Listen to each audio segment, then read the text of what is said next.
khi tu te chỉ bảy ule hay giải này hiền in leng duom tak mấy cái này xây khéo ngay là vin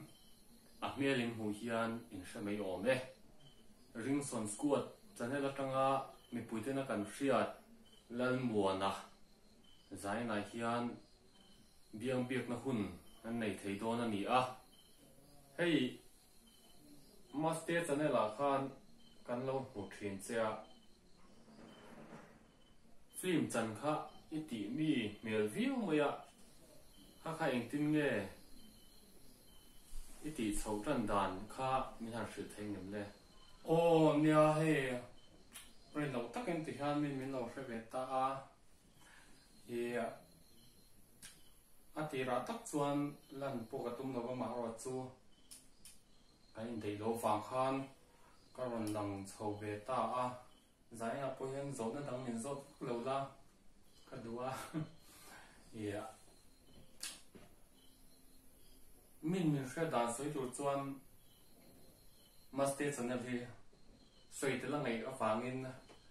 giải bôi hen in dốt nó đang trang tủ hàng các bạn ring bóc lâu ba cho vàng chuan hậu master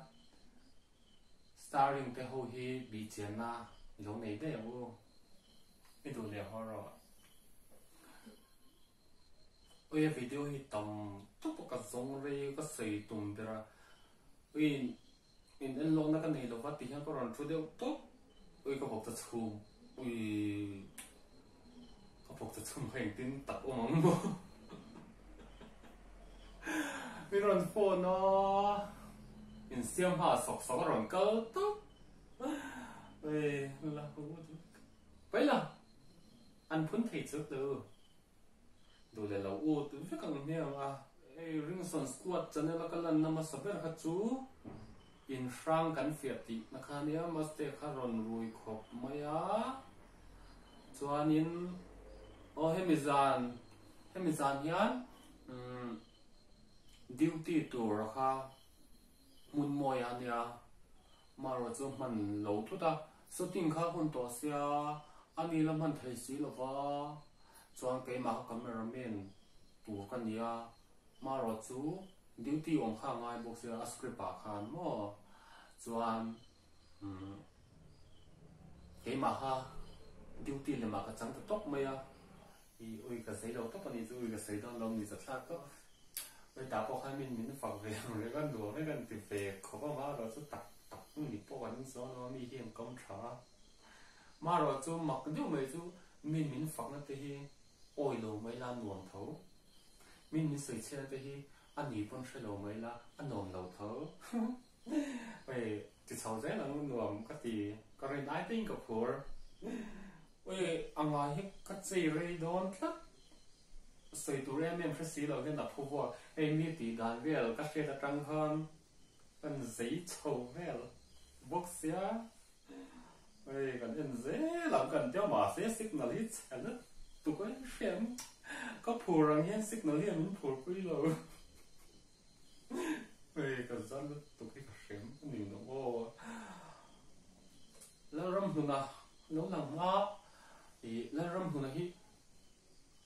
thiềm khóc mấy ơi à tiệt cho nên áo thùng bốc xía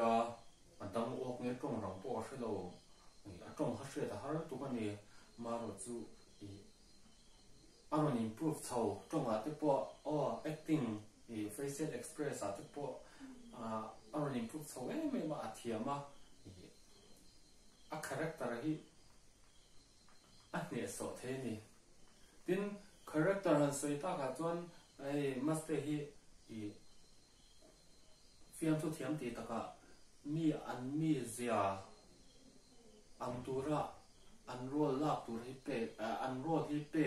a pe thiam oi cái bộ tuổi oi mà se có phần nghi rồi hi mi sinh hi oi lần oi pe lo mà bộ tuổi mà chẳng không oi là ram thằng ha cái con có sấy rồi mình để cái phim lâu sấy rồi nó nhớ mà chẳng thiam này mấy cái lai thì các bạn lúc còn loading here mama anh ya mama po hi a chang thiam khóc mấy hay mình giảm hiền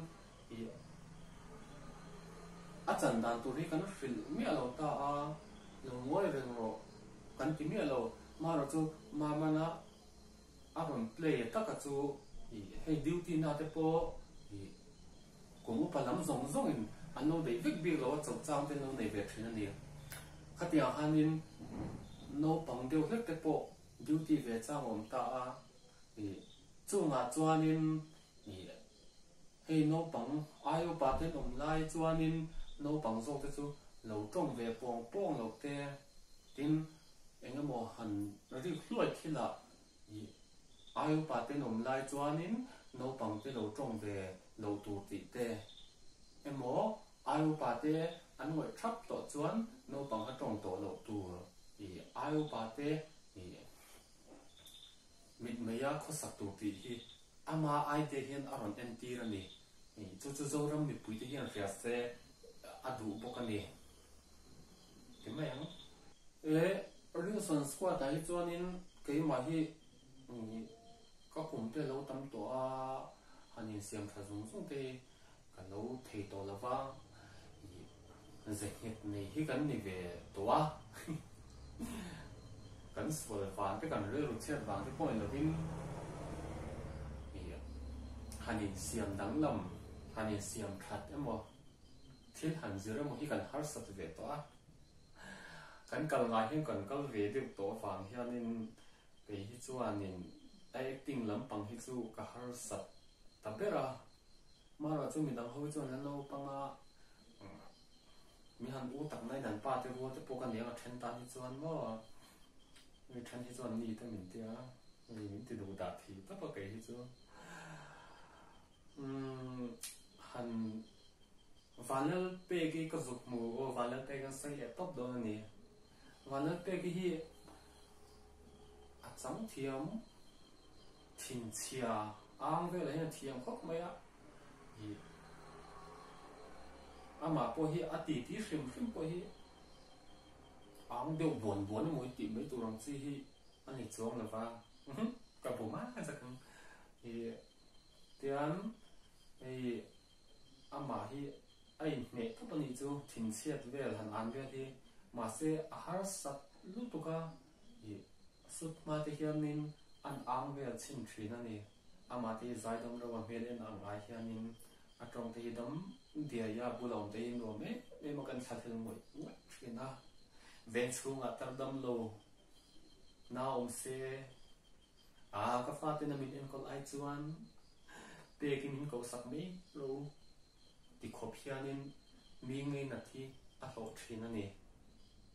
cái bị đó là mình còn tụi ba là hồ đấy bốc xe ơi là chính hai đứa phải rồi cái studio chả bị thì cái đó nhiều local mấy rồi đủ đủ là rồi hồ mấy rồi tí rồi hồ mấy mấy phát nữa